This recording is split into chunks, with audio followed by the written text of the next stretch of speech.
안녕하세요. 저는 70대 어머니입니다. 어느 봄날, 저는 아들의 전화를 받고 가슴이 뛰었습니다. 결혼한 아들이 새 집을 구할 때까지만 제 집에 머물고 싶다는 소식이었죠. 엄마, 신혼집 알아보는데 시간이 좀 걸릴 것 같아요. 그때까지만 잠시 신세 좀 질게요. 그래, 얼마든지 있어도 괜찮아. 엄마는 너희가 함께 있는 것만으로도 좋단다.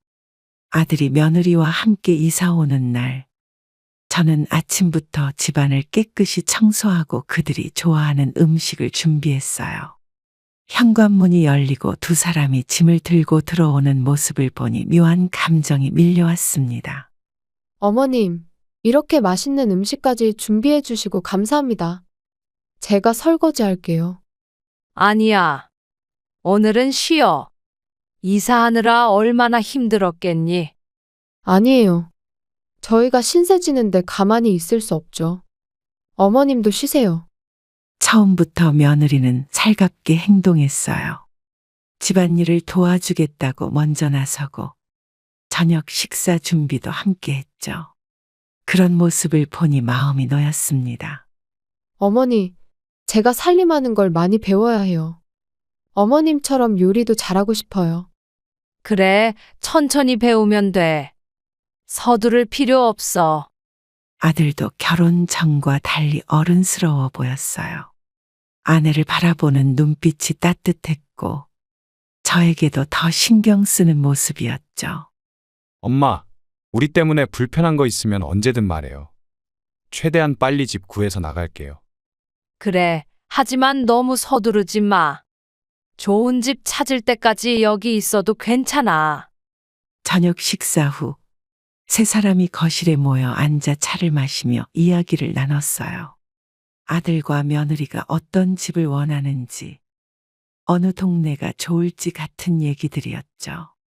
그들의 미래에 대한 계획을 들으며 저도 함께 설렜습니다. 어머님, 내일부터 본격적으로 집 알아볼게요. 좋은 곳 찾으면 바로 알려드릴게요. 그래, 서두르지 말고 좋은 집 찾아봐. 엄마는 너희가 있어 기쁘단다. 그때는 그들이 정말로 금방 집을 구해 나갈 거라고 생각했어요. 새로운 가족이 생겼다는 기쁨에 가슴이 벅차기도 했고, 며느리의 미소를 보며 앞으로 잘 지낼 수 있겠다는 희망이 피어났습니다. 함께 살기 시작한 지 한 달쯤 지났을 때부터 아들 부부의 집 구하기가 점점 느려지는 것을 느꼈어요. 처음에는 매일 부동산 사이트를 검색하던 소리가 들렸는데, 이제는 그마저도 뜸해졌죠. 엄마, 이 동네는 어떨까요? 사진으로 보니 괜찮아 보이는데. 그래, 거기는 마트도 가깝고 교통도 편리해. 한번 가서 봐봐. 며느리도 핸드폰 화면을 들여다보며 거들었습니다.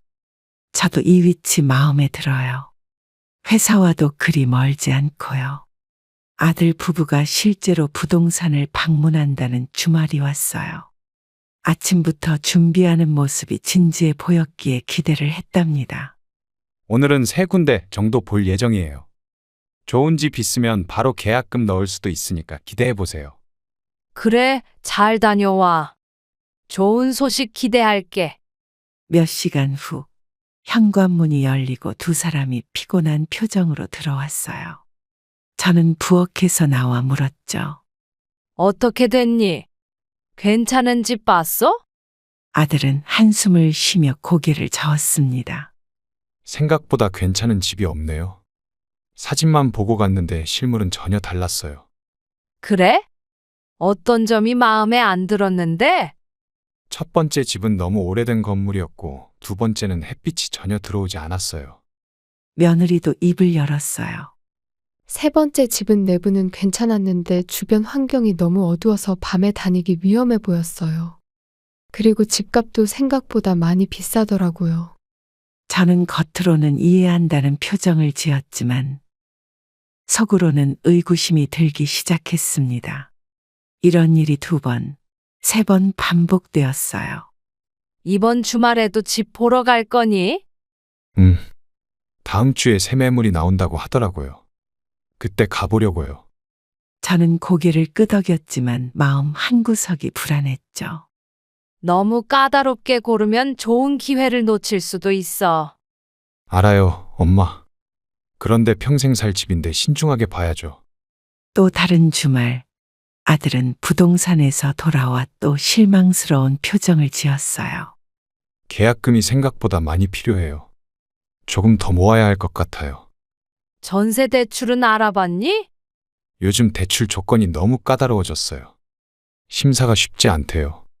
이렇게 매번 다른 핑계를 대는 모습을 보며 아들 부부가 정말로 집을 구할 의지가 있는지 의심하기 시작했어요.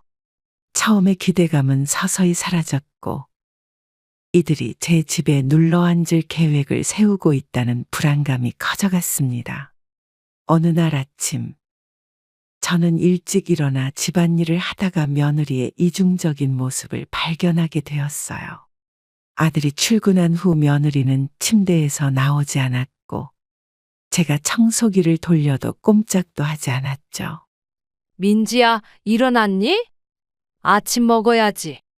어머님, 오늘은 좀 피곤해서요. 조금 더 쉴게요. 그래, 몸이 안 좋으면 쉬어. 내가 간단히 죽이라도 끓여줄까? 아니에요. 괜찮아요. 나중에 일어나서 제가 알아서 할게요. 며느리는 다시 이불을 뒤집어 쓰고 누웠습니다. 처음에는 단순히 컨디션이 안 좋은 날이라 생각했어요. 하지만 이런 모습이 점점 자주 보이기 시작했죠.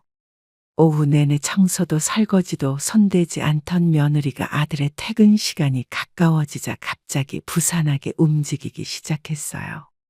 저는 부엌에서 저녁 준비를 하며 어리둥절한 마음으로 그 모습을 지켜봤습니다.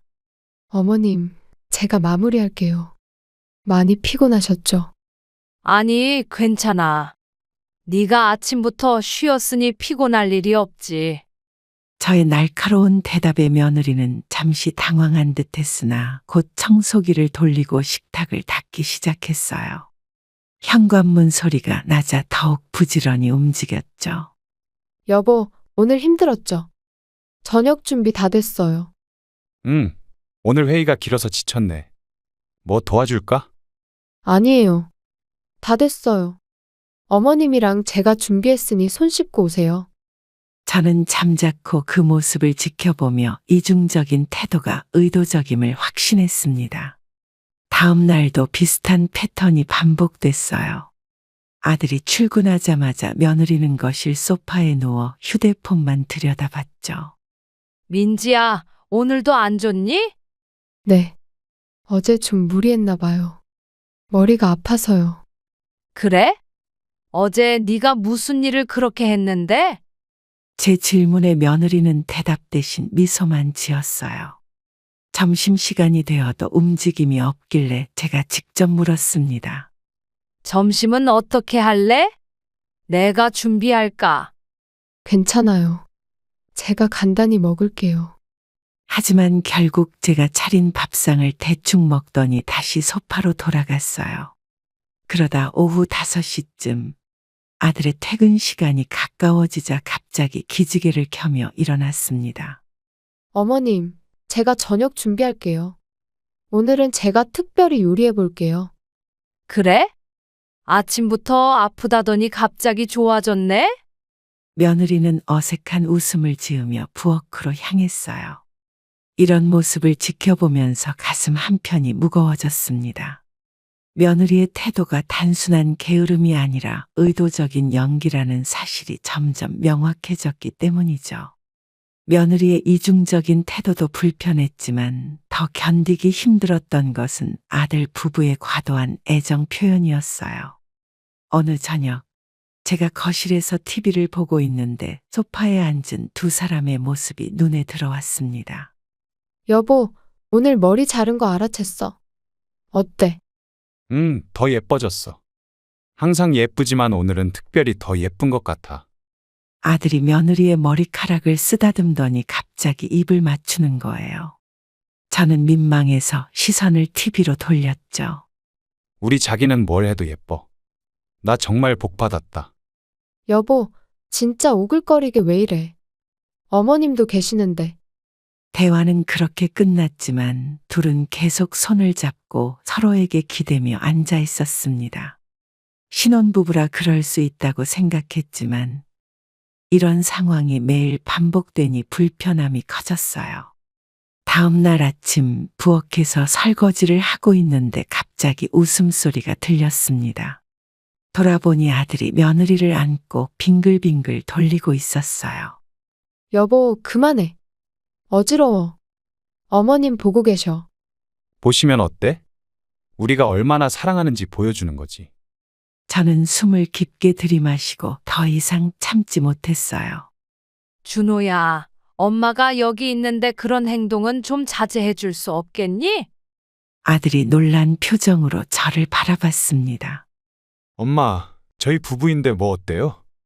그냥 장난치는 건데. 어머님, 죄송해요. 저희가 너무 티냈나 봐요. 아무리 부부라도 부모 앞에서는 예의가 있는 법이지. 너무 과한 것 같아서 말하는 거야. 아들의 얼굴이 붉어졌어요. 알겠어요, 엄마. 신경 안 쓰셔도 돼요. 우리가 조심할게요. 며느리도 어색한 웃음을 지으며 고개를 끄덕였죠. 저는 마저 설거지를 하며 마음을 진정시켰어요. 저녁 식사 시간, 아들 부부는 여전히 서로에게 음식을 집어주고 수근거리며 웃었습니다. 그런데 갑자기 아들이 며느리의 볼에 입을 맞췄어요. 아들아, 아까 뭐라고 했는데 또 그러니? 죄송해요, 엄마. 습관이 돼서. 앞으로 조심할게요. 정말 답답하구나. 내가 함께 살기로 했을 때 이런 상황까지 감수해야 할 줄은 몰랐어. 식사는 어색한 침묵 속에서 끝났습니다. 방으로 들어가기 전 아들이 제게 다가왔어요. 엄마, 진짜 죄송해요. 저희가 좀 과했던 것 같아요. 그런데 엄마, 저희는 사랑하는 사이잖아요. 가끔은 이해해 주세요. 사랑하는 건 좋지만 때와 장소를 가려야지. 너희끼리 있을 때 얼마든지 그러는 건 상관없어. 하지만 엄마 앞에서는 좀 자제해. 아들은 이해한다며 고개를 끄덕였지만 그 뒤로도 둘의 애정 표현은 좀처럼 수그러들지 않았습니다. 저는 점점 내 집에서 불청객이 된 기분이 들기 시작했어요. 아들 부부가 과도한 애정 표현을 하는 것도 불편했지만 더 심각한 문제는 식사 시간에 나타났어요. 어느 저녁, 저는 오랜 시간 정성껏 찌개와 반찬을 준비하고 식탁에 앉아 두 사람을 기다렸습니다. 준호야, 민지야, 밥 먹자. 다 차렸어. 엄마, 저희 오늘은 방에서 먹을게요. 좀 피곤해서. 아들의 목소리가 방에서 들려왔어요. 저는 순간 당혹스러웠지만 참았습니다. 그래? 잠깐 나와서 가져가기라도 하렴. 찌개 끓여놨는데. 아, 저희 배달시켰어요. 엄마 많이 드세요. 저는 혼자 차려진 식탁에 앉아 밥을 먹었습니다. 식사 중에 들리는 배달 음식 포장 뜯는 소리와 웃음소리가 더 서글프게 느껴졌죠. 다음 날도 비슷한 상황이 반복됐어요. 점심을 준비하며 아들 부부에게 물었습니다. 오늘 점심은 같이 먹을 거지? 저희 방에서 간단히 먹을게요. 일이 좀 밀려서요. 이틀, 사흘, 같은 상황이 계속되자 참을 수 없었어요. 저녁을 준비하고 직접 아들 방문을 두드렸습니다. 왜 이렇게 자주 따로 먹니? 내가 차려주는 밥이 입에 안 맞아? 아들은 당황한 표정으로 대답했어요. 아니에요, 엄마. 그냥 요즘 피곤해서. 피곤하면 더 잘 챙겨 먹어야지. 가족이 함께 식사하는 건 중요한 일이야. 알겠어요. 내일부터는 같이 먹을게요. 다음 날 아들 부부는 마지못해 식탁에 앉았습니다. 하지만 대화도 없이 서둘러 밥만 몇 숟가락 뜨더니 금세 그릇을 내려놓았어요. 벌써 다 먹은 거니? 반찬도 안 먹었잖아. 배가 별로 안 고파요.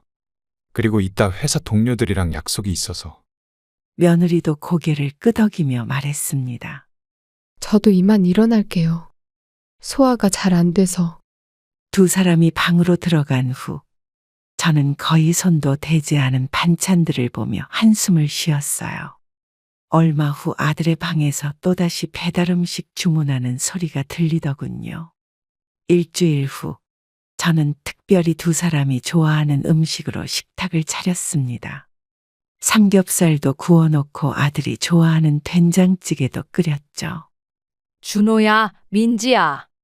너희가 좋아하는 거 다 했으니 같이 먹자. 두 사람은 마지못해 나왔지만 여전히 밥을 몇 숟가락 뜨고는 서둘러 자리를 떠났어요. 정말 이해가 안 되는구나. 내가 이렇게 정성껏 준비했는데 왜 함께 식사하기가 그렇게 어려운 거니? 엄마, 저희 스타일이 달라서 그래요. 요즘 젊은 사람들은 다 각자 먹어요. 그게 무슨 말이니? 가족이 밥상에서 하루를 나누는 건 어느 세대나 중요한 일이야. 저는 결국 참지 못하고 화를 냈습니다. 아들 부부는 어색한 표정으로 자리를 피했고 저는 홀로 남아 차가워진 음식을 정리했어요. 식사 시간마저 함께하지 못하는 이 상황이 우리 가족의 단절을 더욱 실감나게 했습니다. 여러 문제가 쌓이다 보니 결국 저는 아들 부부와 진지한 대화를 나눠야겠다고 결심했어요. 일요일 아침 두 사람이 늦잠을 자고 있을 때 문을 두드렸습니다. 준호야, 민지야, 일어났니? 얘기할 게 있어서 그러는데 거실로 좀 나와 줄래? 엄마, 일요일인데 좀 더 자면 안 돼요? 중요한 얘기가 있어. 30분 후에 거실에서 보자. 제가 차린 아침 식탁에 아들 부부가 마지못해 나타났어요. 눈꺼풀이 무거워 보였지만 제 표정이 심각한 걸 알아차리고는 자리에 앉았습니다. 무슨 일 있으세요, 어머님? 솔직히 이야기하고 싶은 게 있어. 너희가 여기 산 지도 벌써 6개월이 넘었는데 집 구하는 건 어떻게 됐니? 아들이 며느리와 눈을 마주치더니 어색하게 웃었어요. 아직 맘에 드는 곳을 못 찾았어요. 부동산 시장이 너무 안 좋아서. 그리고 민지야, 네가 아들 앞에서만 부지런한 것도 눈에 보여. 아들이 출근하면 하루 종일 쉬다가 퇴근할 때만 부산하게 움직이잖아. 며느리의 얼굴이 붉어졌습니다. 어머님, 그게. 저도 나름대로 집안일을 하고 있어요. 그리고 식사 시간에 함께 밥을 먹지 않는 것, 그리고 내 앞에서 지나친 애정 표현을 하는 것까지. 이건 단순한 실수가 아니라 존중의 문제라고 생각해. 아들이 말을 가로막았어요. 엄마, 저희가 뭐 잘못한 게 있다면 미안해요. 하지만 너무 사소한 것들 아닌가요? 사소해? 내가 너희를 위해 밥을 차려도 먹지 않고 집을 구하겠다더니 구하지도 않고 이게 사소한 문제니? 며느리가 조심스럽게 입을 열었습니다. 저희가 불편하게 해드린 것 같아 죄송해요. 앞으로는 더 신경 쓸게요. 말로만 하지 말고 행동으로 보여줘. 그리고 집 구하는 것도 진지하게 생각해봐. 너희가 정말로 독립할 생각이 있는 건지 의심스러워. 아들이 억울한 표정을 지었어요. 엄마, 저희도 독립하고 싶어요. 하지만 요즘 집값이 너무 비싸서. 그럼 좀 작은 집이라도 구해. 너희가 원하는 조건만 찾다 보면 평생 여기 살게 될 거야. 대화는 서로의 약속으로 끝났지만 저는 그들의 진심을 믿기 어려웠습니다. 다음 날부터 며느리는 잠시 부지런해졌고 아들도 부동산 앱을 들여다보는 척했죠. 식사도 가끔은 함께 했지만 오래가지 않았어요. 민지야, 어제 약속한 거 벌써 잊은 거니? 또 방에서 배달시켜 먹고 있네. 죄송해요, 어머님. 오늘은 진짜 피곤해서. 준호야, 네가 집 보러 가기로 한 거 어떻게 된 거야? 이번 주말에 꼭 갈게요. 엄마, 약속할게요. 하지만 주말이 되면 또 다른 핑계가 나왔습니다.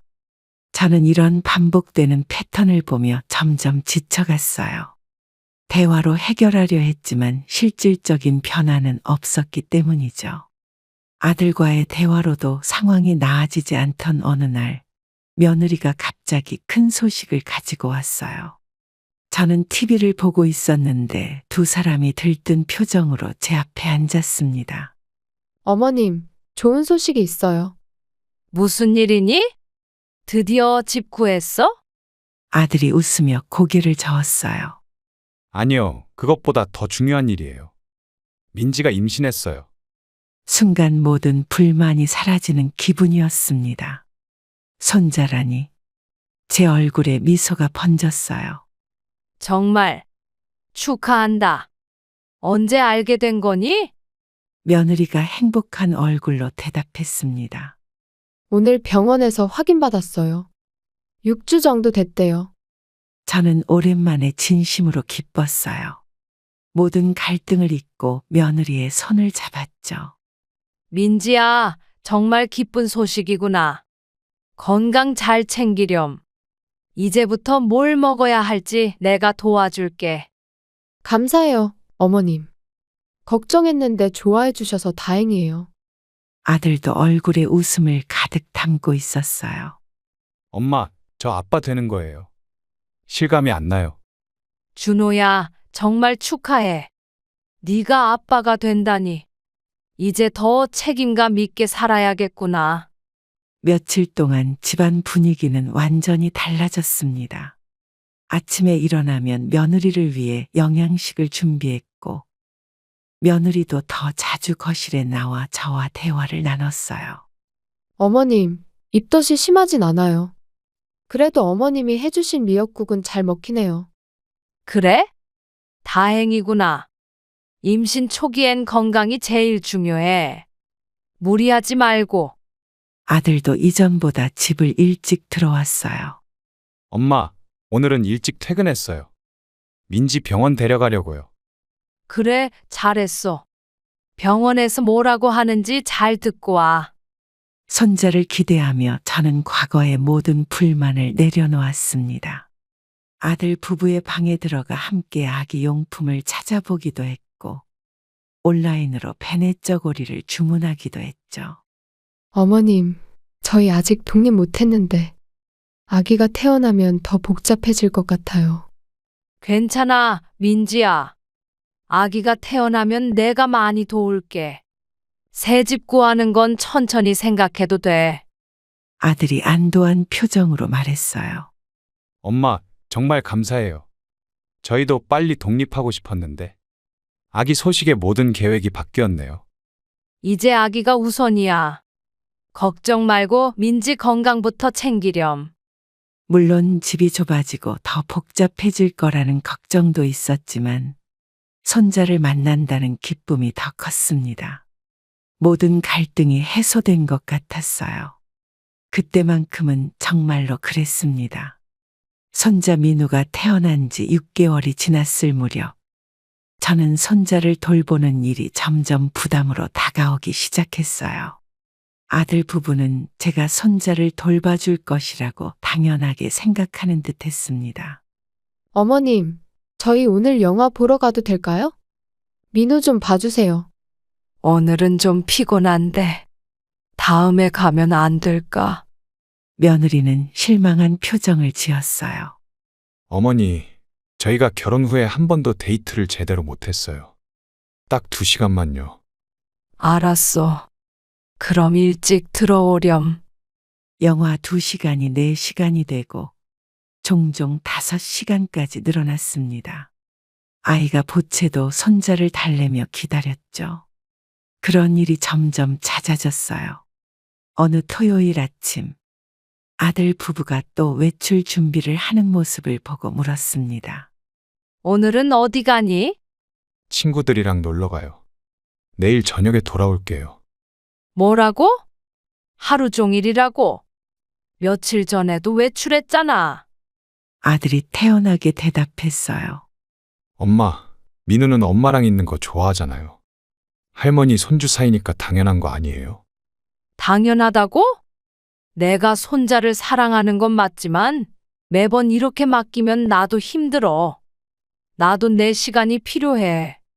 며느리가 아이를 저에게 안기며 달랬습니다. 어머님, 제발요. 저희도 잠깐 쉬어야 육아를 더 잘할 수 있어요. 저는 한숨을 쉬며 아이를 받아들었죠. 알았다. 하지만 이번이 마지막이야. 앞으로는 미리 계획을 세워서 말해줘. 이틀 후 또다시 같은 상황이 펼쳐졌습니다. 아침부터 며느리가 가방을 싸는 소리가 들렸어요. 민지야, 또 어디 가려고? 친정에 잠깐 다녀올게요. 부모님이 민우 보고 싶어 하셔서요. 그럼 민우도 데려가면 되잖아. 차 타면 민우가 계속 울어서요. 어머님이 봐주시면 안 될까요? 더 이상 참을 수 없었어요. 이제 그만. 너희 둘 다 부모라면 책임감을 가져야지. 내가 24시간 보모인 줄 아니? 아들이 황급히 나타났습니다. 엄마, 왜 그렇게 화를 내세요? 잠깐 맡기는 건데. 잠깐. 이번 주에만 벌써 3번째야. 내가 손자를 사랑하는 마음을 이용하는 거 아니니? 며느리가 표정을 굳히며 말했어요. 저희가 부탁드릴 사람이 어머님밖에 없잖아요. 그리고 아이 봐주는 게 할머니 역할 아닌가요? 할머니 역할. 양육은 부모의 책임이야? 내가 도울 순 있어도 이렇게 당연하게 생각하는 건 문제가 있어. 결국 그날은 아들 부부의 외출이 취소됐지만 저는 그들의 태도에 깊은 실망을 느꼈어요. 손자를 사랑하는 마음으로 기꺼이 돌봐주고 싶었지만 이용당하는 느낌은 참을 수 없었습니다. 손자 돌봄 문제도 골치였지만 경제적 부담도 점점 커져갔어요. 우편함에서 관리비 고지서를 꺼내보고 저는 깜짝 놀랐습니다. 전기요금이 2배 가까이 올라 있었죠. 준호야, 이번 달 전기요금이 너무 많이 나왔는데 많이요? 얼마나 나왔어요? 지난달보다 거의 2배가 더 나왔어. 이제 너희도 관리비를 분담해야 할 것 같다. 아들은 고지서를 힐끔 보더니 표정이 굳었어요. 엄마, 요즘 저희도 돈이 많이 빠듯해요. 민우 분유값도 만만치 않고. 그래도 너희 셋이 살면서 쓰는 전기, 수도, 가스도 있잖아. 나 혼자 살 때보다 비용이 훨씬 많이 나와. 며느리가 거실로 들어왔습니다. 무슨 일 있으세요? 관리비 얘기 중이야. 이제 너희도 좀 분담했으면 좋겠어. 어머님, 저희도 그러고 싶은데 지금은 정말 여유가 없어요. 다음 달부터는 꼭 도와드릴게요. 저는 한숨을 쉬었지만 그들의 상황도 이해하려 노력했어요. 한 달이 지났고 다음 관리비 고지서가 도착했을 때 저는 다시 아들을 불렀습니다. 준호야, 이번 달 관리비 분담 얘기했던 거 기억하지? 아, 맞다. 죄송해요, 엄마. 이번 달은 민우 병원비가 갑자기 나와서. 또 미루는 거니? 지난번에도 약속했잖아. 진짜 상황이 좋지 않아요. 다음 달에는 꼭 드릴게요. 며느리도 거들었어요. 어머님, 정말 죄송해요. 저희도 지금 빠듯해서 그래요. 제 인내심은 한계에 다다랐습니다. 매번 다음 달, 다음 달. 이게 벌써 3번째야. 내가 매달 얼마씩 내는지 니들이 알아? 너희가 셋이나 더 살면서 한 푼도 안 내는 게 말이 되니? 엄마, 그렇게 말씀하시면 저희도 속상해요. 정말 노력하고 있어요. 노력? 내가 보기엔 전혀 노력하는 것 같지 않은데. 매달 핑계만 달라지지 결과는 똑같잖아. 아들이 뒤로 물러서며 말했어요. 그럼 저희 보고 어떻게 하라는 거예요? 돈이 없는데 어떻게 내요? 그럼 들어갈 때 얘기했잖아. 집 구할 때까지만 잠시 있겠다고. 벌써 1년 넘게 지났는데 뭐가 잠시니?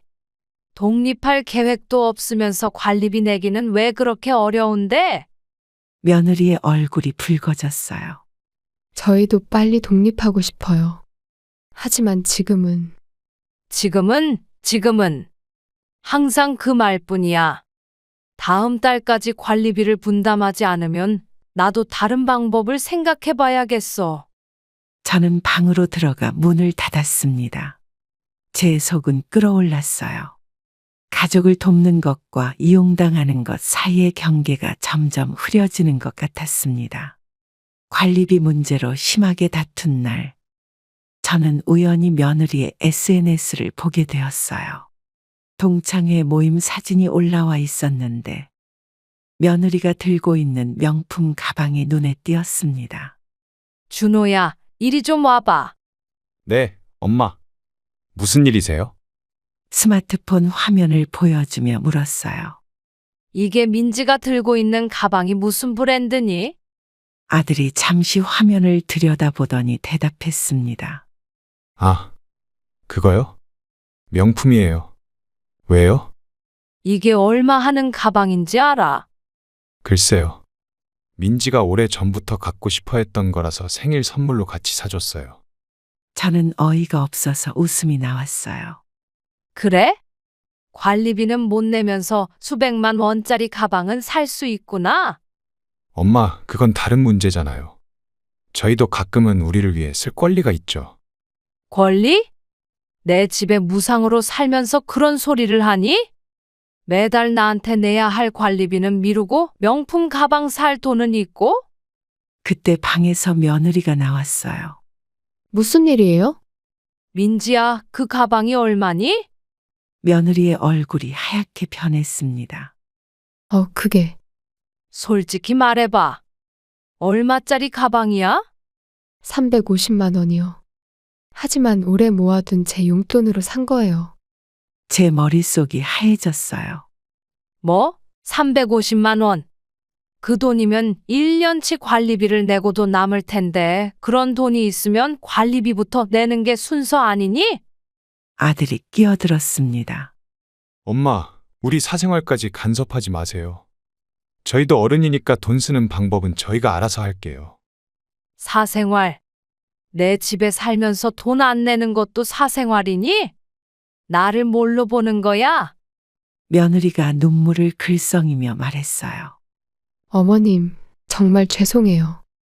그건 제가 오래 모아둔 돈이라서. 그럼 관리비는 왜 안 내? 그걸로 관리비 먼저 냈어야지. 돈이 없다며? 돈이 없는 게 아니라 낼 생각이 없는 거잖아. 아들이 화를 내며 말했습니다. 엄마, 이제 그만해요. 저희도 스트레스 받아요. 매번 돈 얘기만 하시니까.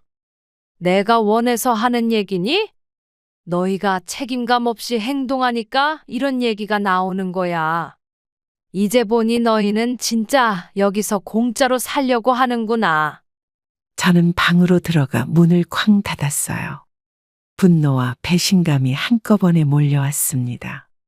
아무리 가족이라도 이렇게 이용당하는 기분은 참을 수 없었어요.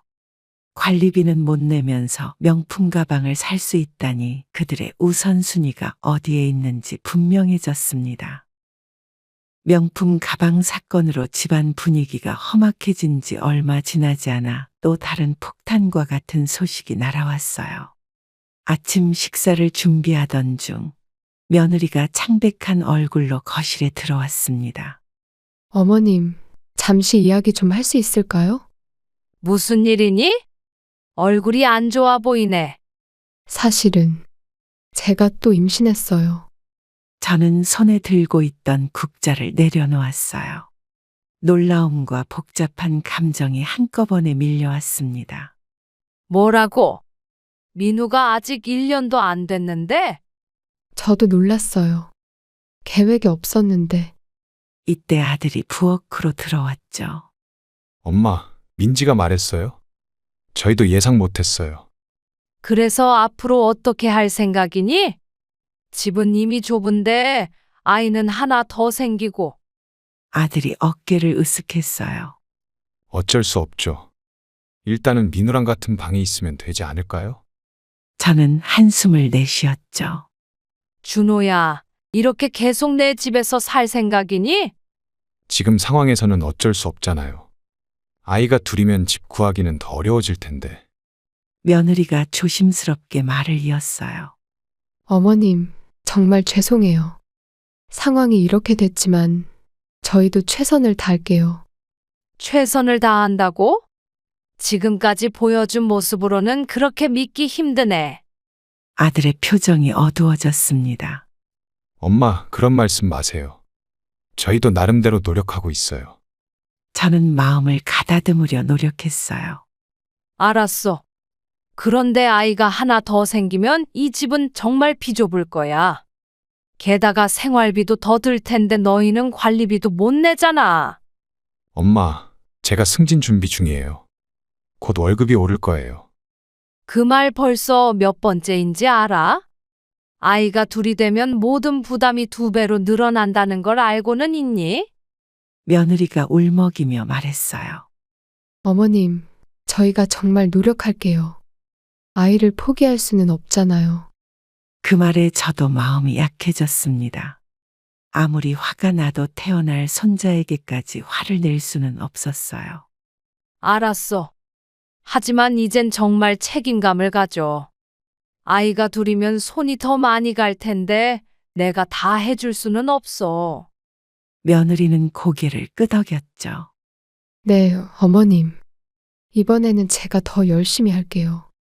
아들도 안심한 표정으로 말했습니다. 고마워요, 엄마. 저희도 빨리 독립하는 방법을 진지하게 알아볼게요. 마음속으로는 또다시 실망감이 밀려왔지만 이미 일어난 일이었기에 받아들일 수밖에 없었어요. 그러나 집이 점점 더 좁아지고 부담은 커져가는 상황에서 이 동거 생활이 언제까지 계속될지 불안감은 더욱 커져갔습니다. 모든 불만과 걱정이 쌓여가던 어느 저녁, 아들과 며느리가 갑자기 제 방을 노크했어요. 두 사람의 표정이 이상하게 진지해 보였습니다. 엄마, 잠시 이야기 좀 할 수 있을까요? 그래, 무슨 일이니? 아들이 며느리와 눈빛을 교환하더니 조심스럽게 입을 열었어요. 엄마, 저희가 생각해 봤는데, 이제 아이도 둘이 될 거고 해서 집에 대해 좀 정리할 필요가 있을 것 같아요. 정리라니? 드디어 독립할 생각이 든 거니? 며느리가 말을 이었죠. 그게 사실은 반대로요. 어머님 나이도 있으시고 저희가 계속 여기 살고 있으니까 아들이 깊게 숨을 들이마시고 말했습니다. 엄마, 집 명의를 저희에게 넘겨주시면 어떨까요? 앞으로 저희가 더 책임지고 모실게요. 순간 귀를 의심했어요. 뭐라고? 집을 너희에게 넘기라고? 네, 어머님. 어차피 저희가 계속 살 거고 어머님도 연세가 있으시니 미리 정리해두면 나중에 편하지 않을까요? 저는 화가 치밀어 올랐어요. 내 집을 왜 너희에게 넘겨? 내가 죽기라도 한다고 생각하니? 아들이 당황한 듯 손을 저었습니다. 아니에요, 엄마. 그런 뜻이 아니라 그냥 법적으로 정리해두면 나중에 편할 것 같아서요. 법적으로 정리? 내가 살아있는데 무슨 정리야? 너희가 내 집에 눌러앉아 살면서 이제는 아예 집까지 가져가겠다는 거니? 며느리의 표정이 굳었어요. 어머님, 저희가 집을 노리는 게 아니에요. 그냥 앞으로 일이 생기기 전에 미리 정리해두면 좋을 것 같아서. 말도 안 돼. 너희가 진짜 뻔뻔하구나. 내가 너희 둘을 받아들인 것만 해도 감사해야 할 일인데 이제는 집까지 달라고? 아들이 진정시키려 했지만 소용없었죠. 엄마, 진짜 그런 의도가 아니었어요. 그냥 가족으로서 미래를 생각해서. 가족? 가족이라면 서로 존중하고 배려해야지. 내 재산을 노리는 게 가족이 할 짓이니. 며느리가 눈물을 글썽이며 말했어요. 저희가 잘못 접근했나 봐요. 정말 그런 의도는 아니었어요. 저는 화가 나서 떨리는 목소리로 말했습니다. 당장 나가. 내 방에서 나가. 더 이상 얘기하고 싶지 않아. 두 사람이 나간 후 저는 침대에 앉아 심호흡을 했어요. 지금까지 참아왔던 모든 불만이 한꺼번에 터져 나오는 것 같았습니다. 이제 아들 부부의 진짜 의도를 알게 된 것 같아 배신감이 컸어요. 하룻밤이 지나고 저는 분노가 좀처럼 가라앉지 않았어요. 아침 식사 시간, 아들 부부는 마치 아무 일도 없었던 것처럼 행동하려 했지만 저는 참을 수 없었습니다. 어제 말한 거 정말 그런 뜻이 아니었어요, 엄마. 오해하신 것 같은데. 오해? 내가 뭘 오해했지? 너희가 내 집 명의를 달라고 한 건 사실이잖아. 며느리가 조심스럽게 말을 이었어요. 저희가 표현을 잘못했나 봐요. 어머님을 위한 마음에서 그랬던 건데. 나를 위한 마음? 내 집을 빼앗는 게 나를 위한 거라고? 그런 말도 안 되는 변명은 집어치워. 거실 분위기가 얼어붙었죠. 민우가 울기 시작했지만 아무도 신경 쓰지 않았어요. 저는 숨을 깊이 들이마시고 오랫동안 참았던 모든 감정을 쏟아냈습니다. 내가 너희에게 얼마나 관대했는지 알아? 잠시만 머물겠다더니 벌써 2년이 넘었어. 관리비 한 번 제대로 안 내고 손자 맡기는 건 당연하게 생각하고 이제는 집까지 넘기라고. 아들의 얼굴이 붉어졌어요. 엄마, 그렇게 말씀하시면 저희도 할 말이 없네요. 저희가 정말 노력했다고요. 노력? 어떤 노력? 명품 가방 살 돈은 있으면서 관리비는 못 내고 맨날 외식하면서 내가 차려준 밥은 안 먹고. 이게 네가 말하는 노력이니? 엄마, 그건 별개의 문제잖아요. 저희도 사람인데 즐길 권리가 있죠. 권리? 의무는 다 하고 권리를 말해야지. 너희가 여기서 무슨 의무를 했는데? 며느리가 눈물을 흘리며 말했어요. 어머님, 저희가 정말 죄송해요. 다시는 그런 말씀 안 드릴게요. 이제 와서 눈물 흘려봤자 소용없어. 내가 너희를 어떻게 믿겠니? 나는 결정했어. 아들이 놀란 표정으로 물었습니다. 무슨 결정이요? 너희는 일주일 안에 이 집에서 나가. 짐 싸서 당장 나가라고. 아들이 의자에서 벌떡 일어났어요. 엄마, 갑자기 무슨 말씀이세요? 저희가 갈 데가 없잖아요. 그건 너희 문제야. 너희가 집을 구할 생각이 없으니 내가 이렇게라도 해야겠어. 관리비도 안 내고 내 집까지 달라고 하는 자식을 어떻게 이 집에 두겠니? 며느리가 민우를 안고 흐느꼈어요. 어머님, 제발요. 아이들도 있는데. 아이들을 생각했으면 이런 식으로 굴지 말았어야지. 내 말은 변함없어. 일주일 안에 나가. 저는 더 이상 대화할 기력도 없이 방으로 돌아왔어요. 온몸이 떨릴 정도로 화가 났지만 동시에 이 결정이 옳다는 확신도 들었습니다. 아무리 가족이라도 이런 식으로 이용당하고 배신당하는 건 참을 수 없었어요. 퇴거 통보 이후 며칠 동안 집안은 얼어붙은 것 같았어요. 아들 부부는 제 결정이 바뀔 거라 생각했는지 짐을 싸는 기색도 없었습니다. 결국 통보한 지 5일째 되는 날, 저는 다시 한번 두 사람을 거실로 불렀어요. 너희 아직도 짐을 안 싸는 것 같은데 내 말이 농담이라고 생각하니? 엄마, 저희가 정말 잘못했어요. 한 번만 더 기회를 주세요. 저는 단호하게 고개를 저었습니다. 기회는 이미 충분히 줬어. 이제 이틀밖에 남지 않았으니 서둘러. 며느리가 울먹이며 말했어요. 어머님, 저희에겐 갈 곳이 없어요. 전세금도 없고 월세도 감당하기 힘들어요. 그건 내 문제가 아니야.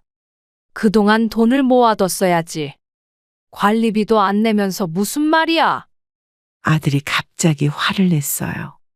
엄마, 우리가 어디로 가든 상관 안 하세요? 손자들은 어떻게 되든 괜찮다는 거예요? 손자들이야 당연히 너희가 데려가야지. 자기 자식은 자기가 책임져야 하는 거 아니니? 그 말에 며느리가 더 크게 울기 시작했죠. 민우도 따라 울었습니다. 긴장된 공기가 거실을 가득 채웠어요. 어머니, 우리 말고 손자들만이라도 생각해 주세요. 이제 겨우 1살인데. 그렇게 손자를 방패막이로 쓰지 마. 니들이 진짜 아이들을 생각했다면 이런 일이 일어나기 전에 책임감 있게 행동했어야지. 아들이 주먹을 꽉 쥐었어요. 엄마, 우리가 집을 넘겨달라고 한 건 실수였어요. 그런데 이렇게까지 하시는 건 너무하잖아요. 실수? 그냥 한두 번 한 말이 아니라 너희의 진심이었잖아. 이제 와서 발뺌하지 마. 며느리가 무릎을 꿇었습니다. 제발요, 어머님. 저희가 잘못했어요. 다시는 그런 말 안 할게요. 저는 마음이 아팠지만 결심을 꺾지 않았어요. 일어나. 그런 식으로 나를 감동시킬 수 있다고 생각하지 마. 이틀 안에 짐을 싸서 나가. 아들이 며느리를 일으켜 세우며 말했습니다. 알았어요. 엄마 뜻대로 할게요. 그런데 최소한 시간은 좀 더 주실 수 없나요? 당장 갈 곳이 없어서요. 알았어. 일주일 더 줄게. 그 안에 무조건 나가라. 아들은 화가 난 표정으로 민우를 안고 방으로 들어갔어요. 며느리도 눈물을 훔치며 따라갔죠. 저는 거실에 홀로 남아 창밖을 바라봤습니다. 가슴은 아팠지만 이 결정이 옳다는 확신이 들었어요. 때로는 사랑하는 사람들과 거리를 두는 것이 모두를 위한 일일 수도 있으니까요. 퇴거 시간이 다가오자 아들 부부는 다양한 방법으로 제 마음을 돌리려 시도했어요. 어느 아침 며느리가 제가 좋아하는 약밥을 정성껏 만들어 들고 왔습니다. 어머님, 제가 어머님 좋아하시는 약밥 만들었어요. 드셔보세요. 고맙다만 이런 걸로 내 마음이 바뀔 거라 생각하니? 며느리의 얼굴이 어두워졌어요. 아니에요. 그냥 감사한 마음에 드렸어요. 밥 한 그릇으로 지난 2년 동안의 행동이 다 씻겨 나갈 것 같니? 말을 마치자마자 아들이 민우를 안고 거실로 들어왔습니다. 손자의 얼굴을 보니 마음이 약해질 뻔했지만 저는 단단히 마음을 다잡았어요. 엄마, 민우가 할머니 보고 싶다고 했어요. 한번 안아주세요. 그만해, 준호야. 아이까지 이용하지 마. 너무 비열하다. 이용이라뇨? 진짜 민우가 할머니 찾았다고요. 저는 깊은 한숨을 내쉬었습니다. 나도 민우를 사랑해. 하지만 너희의 행동 때문에 이런 상황이 된 거야. 며느리가 눈물을 글썽이며 말했어요. 어머님, 저희가 정말 잘못했어요. 다시는 그런 실수 안 할게요. 제발 한 번만 더 기회를 주세요. 너희는 기회를 이미 여러 번 받았어. 하지만 매번 같은 모습이었지. 아들이 민우를 내려놓고 제 앞에 무릎을 꿇었습니다. 그의 행동에 깜짝 놀랐어요. 엄마, 제발요. 저희가 어디로 가야 할지 정말 막막해요. 전세금도 없고 월세도 감당하기 힘들고. 그건 내 문제가 아니야. 그동안 돈을 모아둘 수 있었는데 왜 안 했니? 며느리도 무릎을 꿇었어요. 어머님, 민우가 올해 어린이집에 들어가야 하는데 집 주소가 자꾸 바뀌면 아이 정서에도 안 좋을 거예요. 그런 핑계로 나를 죄책감 들게 하지 마. 너희가 정말 아이들을 생각했다면 처음부터 이렇게 행동하지 않았을 거야. 두 사람이 계속 애원하는 모습에 마음이 흔들릴 뻔했지만 제 집을 넘기라고 했던 그 말이 귓가에 맴돌았어요. 가족이라는 이름으로 제 인생의 모든 것을 빼앗으려 했던 그 순간을 잊을 수 없었습니다. 이제 그만해. 내 결정은 바뀌지 않아. 남은 시간 동안 짐을 싸. 아들이 일어서며 분노한 표정으로 말했어요. 알겠어요. 엄마가 그렇게 차갑게 대할 줄은 몰랐네요. 우리 스스로 어떻게든 해볼게요. 그래, 그게 맞아. 독립해서 너희 힘으로 살아가는 법을 배우렴. 며느리는 여전히 눈물을 흘리며 방으로 돌아갔고 저는 마음을 강하게 다잡았습니다.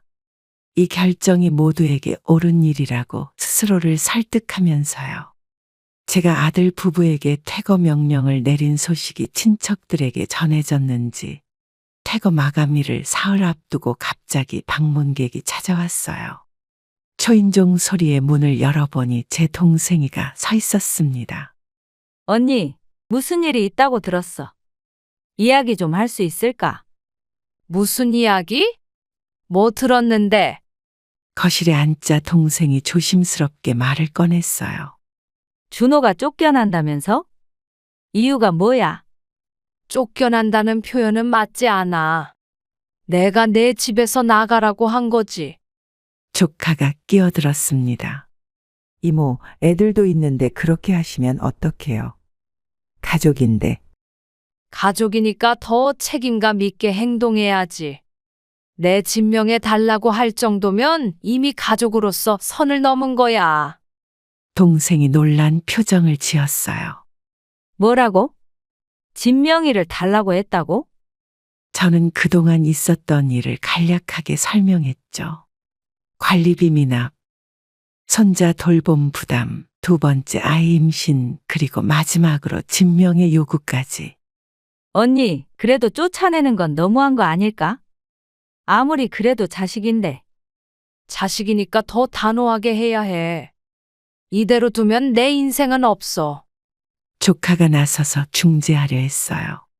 서로 오해가 있었던 것 같은데 대화로 풀어보면 어떨까요? 오해? 그들이 내 집에 눌러 앉아 살면서 내 돈, 내 시간, 내 노력을 당연하게 여긴 게 오해야? 동생이 한숨을 쉬었습니다. 그래도 너무 갑작스럽게 내쫓는 건. 아이들도 있잖아. 내가 벌써 여러 번 기회를 줬어. 그럴 때마다 약속은 지켜지지 않았고. 이때 아들이 귀가했어요. 거실에 모인 가족들을 보고 놀란 표정이었죠. 작은 엄마, 사촌 형? 무슨 일이에요? 동생이 불편한 표정으로 대답했습니다. 내가 소식 듣고 말리러 왔지. 이게 무슨 일이니? 엄마가 갑자기 나가라고 해서 저희도 당황했어요. 그냥 진명의 얘기 잠깐 꺼냈다고. 잠깐. 너희가 내 집을 넘기라고 한 게 잠깐이야? 조카가 중간에 끼어들었어요. 이모, 잠시 화를 가라앉히고 다시 한번 생각해 보세요. 법적으로 문제될 수도 있어요. 뭐? 내 집에서 나가라고 하는 게 무슨 법적 문제가 된다는 거니? 특히 어린아이가 있으면. 동생과 조카의 방문이 오히려 상황을 악화시켰어요. 결국 두 사람은 아무것도 해결하지 못한 채 떠났고 제 결심은 더욱 굳어졌습니다. 친척들의 개입은 이 문제를 더 복잡하게 만들 뿐이었어요. 마침내 퇴거일이 하루 앞으로 다가오자 아들 부부는 어쩔 수 없이 짐을 싸기 시작했어요. 아침부터 박스를 나르는 소리가 들렸고 저는 거실에서 조용히 그 모습을 지켜봤습니다. 준호야, 작은 월세방이라도 구했니? 네. 겨우 원룸 하나 구했어요. 보증금 300만 원에 월세 50만 원짜리. 아들의 목소리에 원망이 묻어 있었지만 저는 흔들리지 않으려 했어요. 며느리는 민우의 옷가지를 정리하며 계속 눈물을 훔쳤죠. 어머님, 저희 물건 중에 혹시 필요한 거 있으시면 두고 가도 돼요. 됐어. 너희 것은 다 가져가. 며느리가 방에서 커다란 박스를 끌고 나왔는데 그 안에서 제 도자기 세트가 보였어요. 결혼 30주년 기념으로 남편이 선물해준 소중한 물건이었죠. 그거 내 거 아니니? 왜 싸고 있어? 며느리가 당황해서 박스를 내려놓았습니다. 아, 이게 어머님 거였어요? 저희 물건인 줄 알았어요. 그래? 2년 넘게 살면서 내 물건도 구분 못하는 거야? 아들이 황급히 달려와 상황을 살폈어요. 무슨 일이에요? 민지가 내 도자기 세트를 가져가려고 했어. 엄마, 그런 게 아니에요. 실수로 잘못 챙긴 거예요. 저는 박스를 열어보고 더 놀랐습니다. 제 보석함과 오래된 가족 사진첩도 들어 있었어요. 이것도 실수니? 내 보석함까지? 너희가 내 물건까지 훔쳐가려는 거야. 며느리의 얼굴이 하얗게 변했어요. 아니에요, 어머님. 정말 실수예요. 짐이 많다 보니.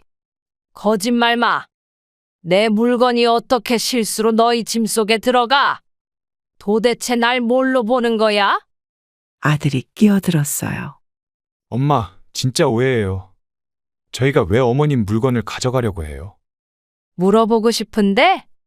집 명의도 달라고 했으니 이제는 내 물건까지 가져가려는 거지. 며느리가 울음을 터뜨렸습니다. 저는 그런 의도가 전혀 없었어요. 제가 어떻게 당장 내 방으로 가서 모든 박스 다시 확인할 거야.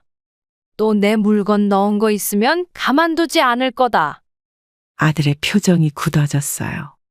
알겠어요, 엄마. 저희가 다시 확인할게요. 하지만 정말 고의는 아니었어요. 제가 방으로 들어가 여러 박스를 확인했더니 또 다른 제 물건들이 섞여 있었습니다. 제 소중한 기념품들, 심지어 제 통장까지요. 배신감이 북받쳤지만 이제는 놀랍지도 않았어요. 이 사건으로 제 결정이 옳았다는 확신이 더욱 커졌습니다. 드디어 이사 당일이 왔어요. 아침부터 집안에는 무거운 긴장감이 감돌았습니다. 작은 트럭이 집 앞에 주차되어 있었고 아들 부부는 마지막 짐을 옮기고 있었죠. 짐은 다 챙겼니? 두고 가는 거 없도록 잘 확인해. 네, 엄마. 거의 다 실었어요. 아들의 목소리는 기운이 없었어요. 민우는 낯선 분위기에 불안했는지 계속 울음을 터뜨렸죠. 며느리는 아이를 달래며 제게 마지막 인사를 건넸습니다. 어머님, 저희 이제 출발할게요. 그동안 신세 많이 졌습니다. 그래? 잘 지내렴. 아이들 건강하게 키워. 제 말에 며느리의 눈에 눈물이 고였어요. 민우가 할머니 보고 싶어 하면 가끔 연락드려도 될까요? 그건 당연하지. 내가 화난 건 너희 때문이지. 손자 때문은 아니니까. 아들이 마지막 짐을 트럭에 싣고 돌아왔습니다. 그의 표정에는 여전히 원망이 가득했어요. 엄마, 열쇠는 여기 놓고 갈게요. 혹시라도 도움이 필요하시면 연락 주세요. 알았어. 너희도 어려운 일 있으면 말해. 내가 할 수 있는 선에서 도울게. 아들이 잠시 망설이더니 제게 다가와 어색하게 허리를 숙였어요. 그동안 감사했습니다. 왜 갑자기 존댓말이야? 엄마한테. 이제 남이 된 것 같아서요. 그 말에 제 가슴이 찢어지는 듯 했지만 태어난 척 대답했습니다. 그런 말 하지 마. 우리는 여전히 가족이야. 민우가 울며 제게 달려왔어요. 할머니야, 안 가. 저는 손자를 안아주며 눈물을 참았죠. 할머니가 곧 보러 갈게.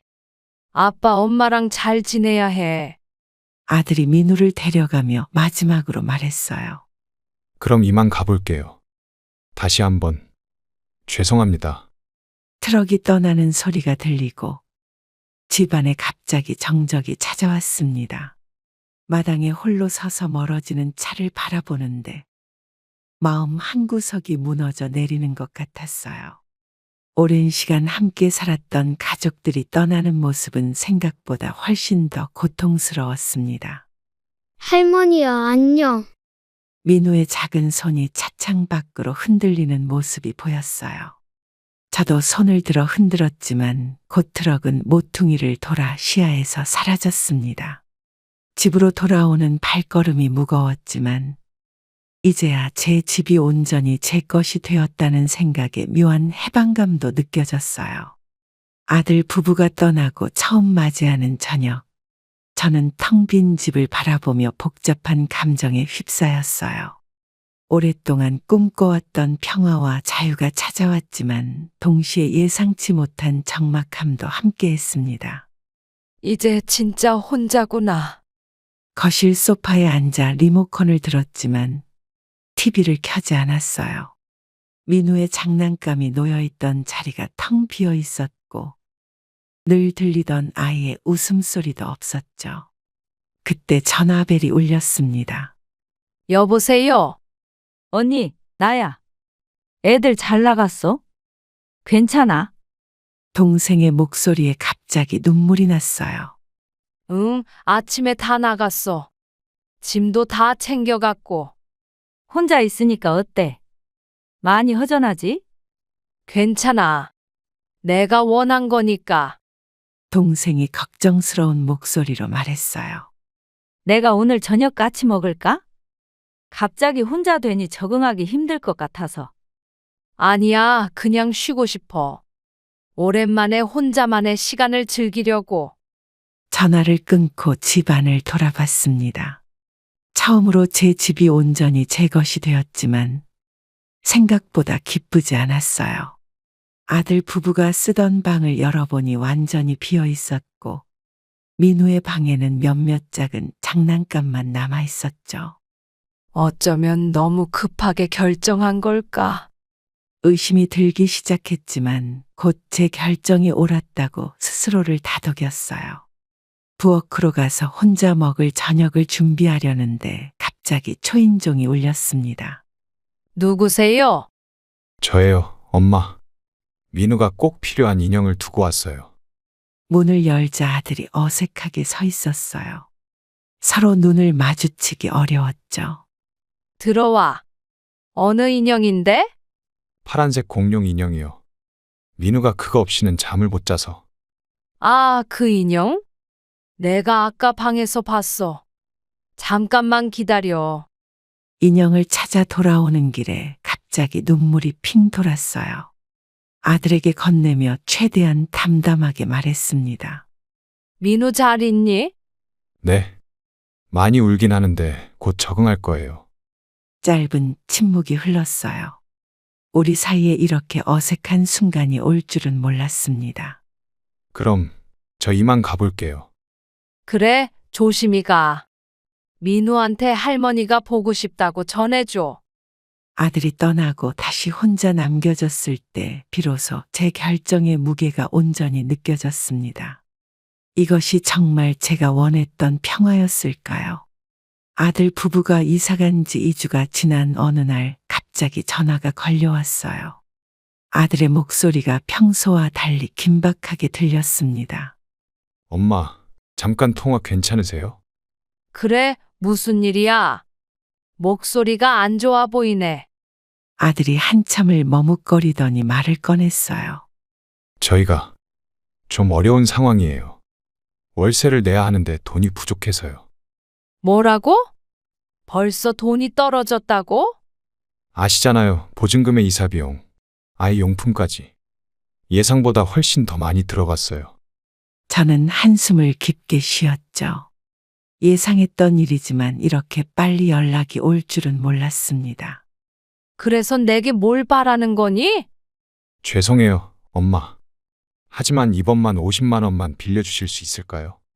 다음 달에 꼭 갚을게요. 다음 달. 관리비도 매번 다음 달에 내겠다더니 한 번도 낸 적 없잖아. 아들의 목소리가 떨렸어요. 이번엔 정말 다르다고요. 민우가 어린이집에 다녀야 하는데 집 주소도 자꾸 바뀌면 안 되고. 제발 이번만 도와주세요. 전화 너머로 민우의 울음소리가 들려왔습니다. 며느리도 뭔가 달래는 소리가 들리는 것 같았어요. 너희 둘 다 일은 하고 있는 거니? 네, 민지는 아르바이트 시작했고 저도 야간 택배 알바를 구했어요. 하지만 아직 첫 월급이 안 나와서. 순간 마음이 흔들렸지만 곧 단호하게 생각을 정리했습니다. 계속 도와준다면 그들은 영원히 스스로 서지 못할 거예요. 준호야, 미안하지만 도와줄 수 없어. 이제 너희 스스로 해결해야 해. 엄마, 정말 급해요. 집주인이 이번 주까지 내라고 독촉하고 있어요. 그건 너희 문제야. 내가 너희를 내보낸 이유가 바로 이거야. 스스로 살아가는 법을 배우라고. 아들이 잠시 침묵했어요. 알겠어요. 죄송합니다. 연락드리지 말았어야 했나 봐요. 화내지 마. 너희를 위한 결정이야. 계속 의존하면 평생 남의 도움 없이는 살 수 없게 돼. 전화를 끊고 나니 마음이 무거웠지만 제 결정이 옳다는 확신이 들었습니다. 어떤 부모가 자식의 어려움을 외면하고 싶겠어요. 하지만 때로는 엄격함이 진정한 사랑일 수도 있으니까요. 아들 부부가 나간 지 3개월이 지나자 저는 조금씩 새로운 일상을 찾아가기 시작했어요. 오랫동안 미뤄왔던 취미 생활을 다시 시작하고 오래된 친구들과의 만남도 늘렸습니다. 그날은 동네 문화센터에서 시작한 도자기 수업 첫날이었죠. 오랜만에 뭔가 새로운 걸 배우니까 신기하네요. 맞아요. 저도 집에만 있다가 이렇게 나오니 기분이 달라요. 저는 이제 깨달았습니다. 가족이라는 이름으로 모든 것을 희생하는 것이 항상 최선은 아니라는 것을요. 평생 자식을 위해 살아왔던 시간들, 그 헌신과 기대가 때로는 자식의 성장을 막는 족쇄가 될 수도 있다는 사실을 너무 늦게 알았습니다. 무조건적인 사랑과 헌신이 오히려 자식의 독립심과 책임감을 앗아갈 수 있어요. 가족을 사랑한다는 이유로 모든 것을 참고 견디는 것이 진정한 사랑이 아닐 수도 있습니다. 때로는 단호하게 선을 그을 줄 아는 것, 그것이 서로를 존중하는 더 깊은 사랑의 표현일 수 있다는 걸 이제야 알게 되었죠. 이것을 지키는 것은 결코 이기적인 행동이 아니에요. 노후를 위한 준비는 자식에게 짐이 되지 않기 위한 또 다른 형태의 사랑이기도 하고요. 이제는 저를 위한 시간을 가질 겁니다. 미뤄두었던 취미 생활도 하고 친구들과의 만남도 소중히 여기며 남은 인생을 온전히 제 것으로 만들어 가려 합니다. 자식들은 자신의 길을 가고 저는 제 길을 걸어가는 것. 그것이 서로에게 가장 건강한 관계가 아닐까요? 가족이라는 이름으로 자신의 행복을 희생하시는 분들께 말씀드리고 싶습니다. 자신을 소중히 여기세요. 그것이 결국 모두가 행복해지는 길입니다. 저의 이야기가 비슷한 상황에 계신 분들께 작은 용기가 되길 바랍니다. 그럼 오늘도 행복한 하루 되시길 기원하겠습니다. 감사합니다.